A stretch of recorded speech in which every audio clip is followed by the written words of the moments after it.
sini kami akan membaca materi dari teologi Kristen tentang hakikat Allah. Pada bagian ini kita dapat untuk menoleh ke belakang untuk memahami bagaimana teologi Kristen menggumuli dan memperdebatkan beberapa isu sekitar hakikat dan sifat Allah. Tujuannya terutama untuk memahami bahwa isu-isu yang pada masa kini diperdebatkan itu bukanlah hal baru dan memahami bagaimana para pendahulu mencoba memecahkan hal-hal yang sulit dan rumit. Ajaran yang paling sulit dimengerti dan dijelaskan adalah ajaran tentang Trinitas.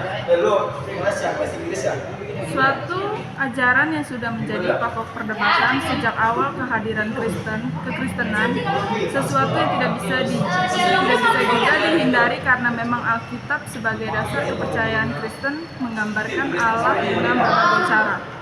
Dari aktivitasnya, kita telah menyebutkan bahwa Allah menciptakan, dalam Allah Bapa menyelamatkan, atau dalam Yesus Kristus, dan membaharui atau melalui Roh Kudus-Nya. Hal ini saja sudah menunjukkan nuansa Trinitas. Ketiga macam pernyataan dari Allah yang adalah tunggal atau satu. Menurut Alistair McGrath, the Trinity is a remarkably difficult art of Christian theology. McGrath 1994-257. Ia juga mencoba mengemukakan 4 model pendekatan terhadap isu ini, baik yang klasik maupun modern. Yang paling penting dari pendekatan klasik adalah pendekatan Agustinus, sedangkan dari model modern adalah Karl Barth. Kita hanya akan membahas 2 pendapat, yakni Agustina dan Barth. Silakan Anda mengumpulkan informasi mengenai kelebihan dan kelemahan pandangan Agustinus dan Barth dari buku-buku teologi atau sumber belajar yang lain. 1. Agustinus. Menurut McGrath, Agustinus mengambil banyak unsur dan konsensus yang sedang muncul tentang Trinitas atau Tritunggal.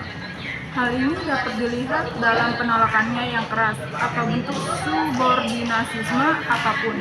Misalnya yang menganggap Sang Anak dan Roh Kudus sebagai inferior atau lebih rendah dari Sang Bapa dalam kealaman.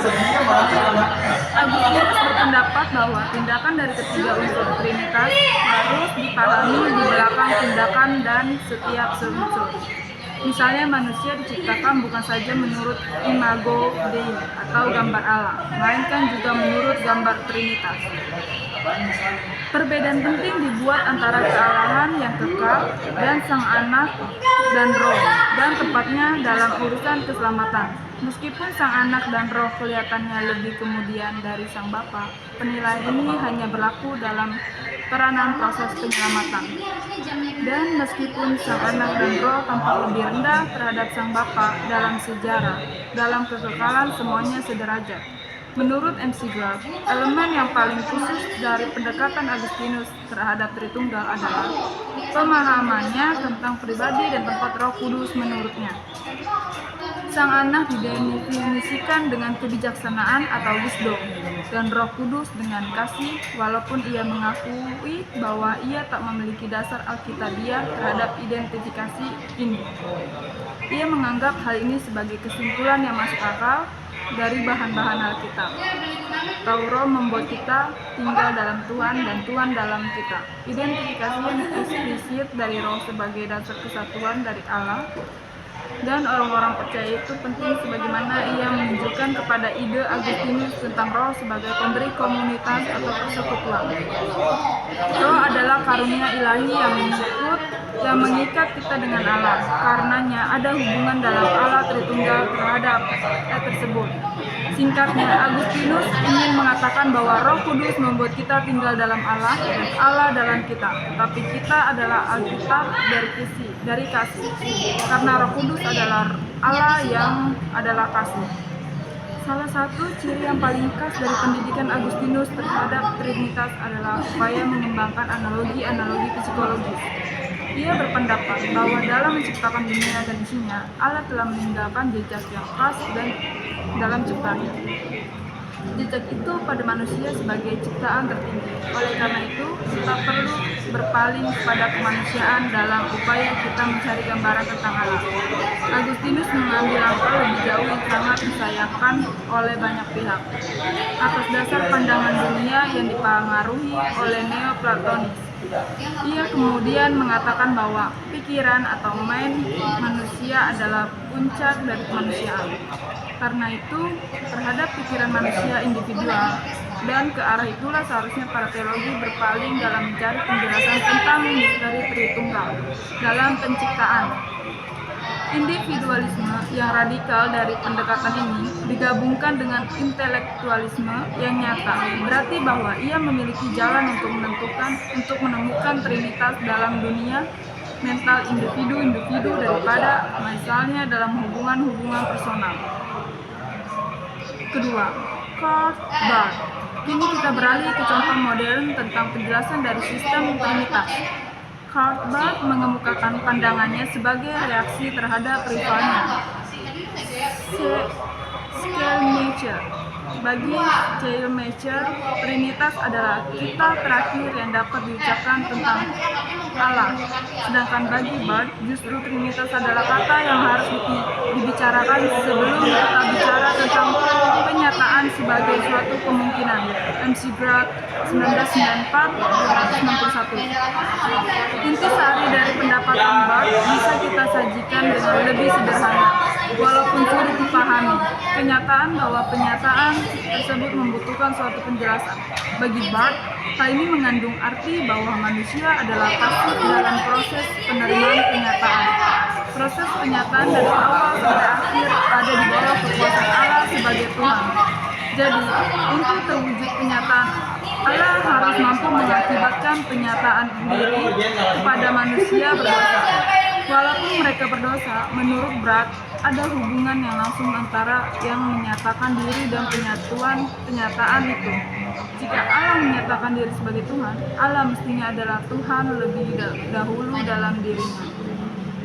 Kenyataan menurut Barth adalah pengulangan atau reiteration pada waktu tertentu tentang apa yang sesungguhnya sudah ada dalam kekekalan.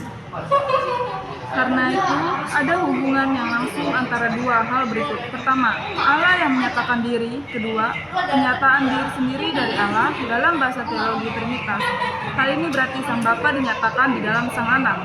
Lalu bagaimana dengan Sang Roh Kudus? Disinilah kita berhadapan dengan aspek yang paling sulit dari doktrin Barth tentang Trinitas atau Tritunggal. Ide tentang revealness atau hal dinyatakan, terjemahan dari konsep revealness adalah sulit. Mungkin harus menggunakan ilustrasi yang tidak dipakai oleh Barth sendiri. Konsep tadi bisa dijelaskan dengan contoh sebagai berikut. Bayangkanlah ada dua orang berjalan di luar Yerusalem pada sekitar tahun 30 AD sesudah Masehi. Mereka melihat 3 orang yang disalibkan dan mereka berhenti sejenak untuk memandang ketiga orang itu. Orang pertama menunjuk kepada sang pesalib yang di tengah dan berkata ada seorang pelaku kriminal yang sama yang disalibkan. Namun orang kedua menunjuk kepada tersalib yang di tengah dan berkata ada anak Allah yang rela mati untukku. Jadi ia mengatakan bahwa Yesus Kristus adalah pernyataan diri, tak ada artinya apa-apa pada diri sendiri. Harus ada semacam cara dengan mana Yesus diakui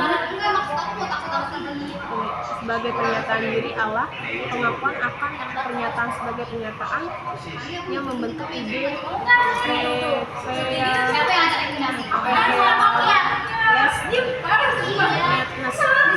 bagaimana pemahaman ini dicapai.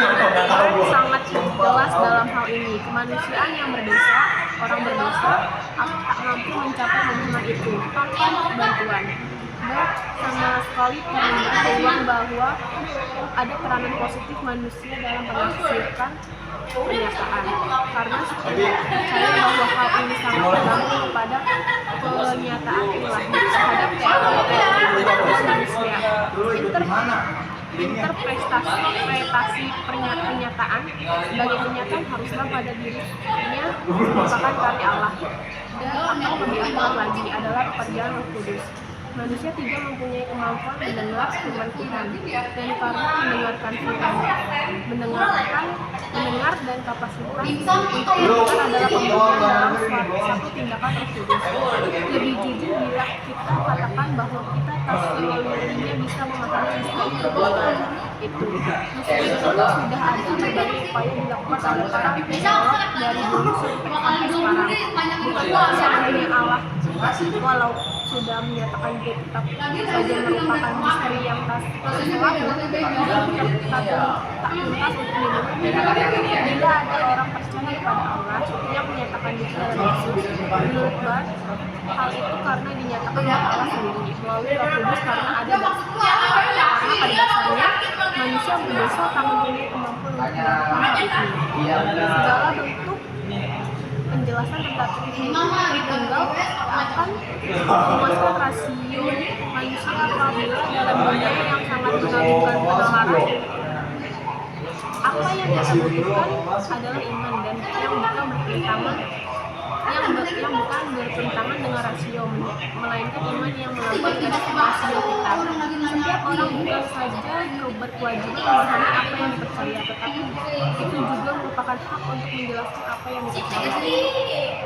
Silahkan Anda merumuskan cara sendiri bagaimana ajaran tentang Tritunggal itu Anda mengerti. Yang jelas, menyatakan dirinya secara amat kaya, baik Bapa dan Pemelihara, Anak sebagai penyelamat, dan Roh sebagai pembaharu, dan semua menuju kepada Allah yang sama dan satu. Fenomena agama dinilai atau diukur dari ibadah atau ritual keagamaan, apakah memadai? Silahkan Anda mengemukakan argumen Anda yang menunjukkan bahwa agama tidak memadai bila hanya diukur dari ritual keagamaan. Bagaimana pemahaman Anda sebagai orang percaya terhadap kecenderungan pemisahan kedua hal ini? Cobalah Anda membangun argumen sendiri mengapa pemisahan antara agama dan ibadah agama tidak dapat dan tidak boleh dipisahkan dari sikap dan tanggung jawab moral atau etis kita baik terhadap sesama, diri sendiri, dan alam ciptaan Allah.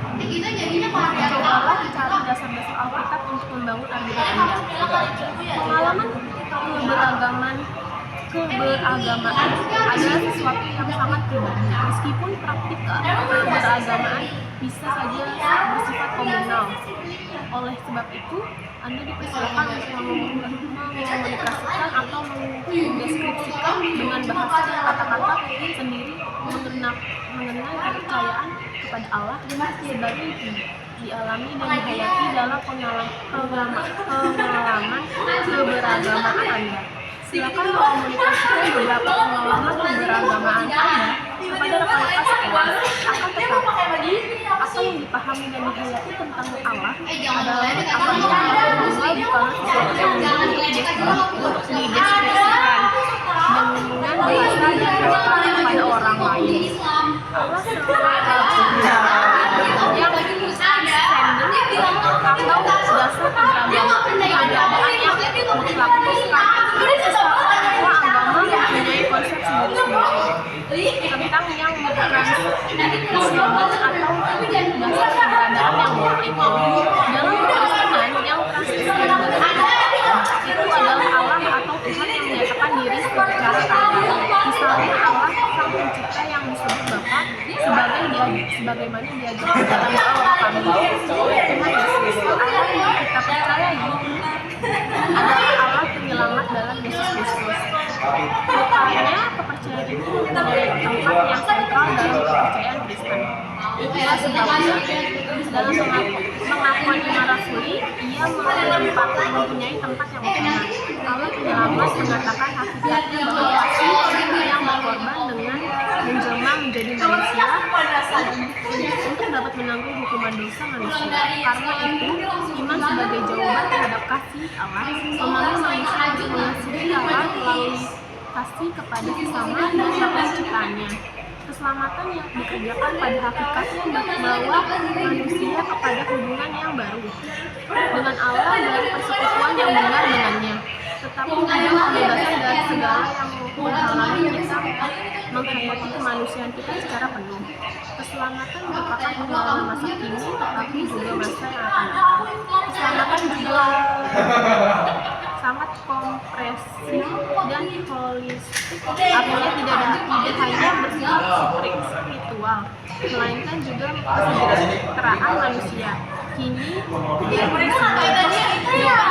diberitakan tidak hanya untuk keselamatan jiwa, tetapi juga pengamalan yang bebas dari segala bentuk penindasan dan dominasi. Injil adalah kabar baik yang menyeluruh untuk manusia seluruhnya. Kita memberitakan Injil yang utuh untuk umat manusia yang utuh juga. Kita mengaktualisasi keselamatan dalam arti bahwa keselamatan yang dikerjakan Kristus hanya sebatas keselamatan jiwa, maupun pengertian bahwa keselamatan adalah pengalaman nanti di seberang kematian. Allah juga menyatakan diri sebagai roh yang memperbaharui semua manusia, semua ciptaan dan juga setiap individu yang percaya agar dapat menjalani hidup kekiniannya dengan sukacita, damai sejahtera, kasih, keadilan, dan sebagainya. Sebagai dasar dari karakter Kristianinya. Selain itu, janji untuk memperbaharui semua ciptaan pada suatu kali kelak menjadi dasar pengharapan yang merupakan dasar daya penggerak sejarah untuk bekerja keras mewujudkan apa yang diharapkan dalam kekinian meskipun kita secara sempurna. Sekian dari tugas pertemuan 4 kami sudah menyelesaikannya. Terima kasih.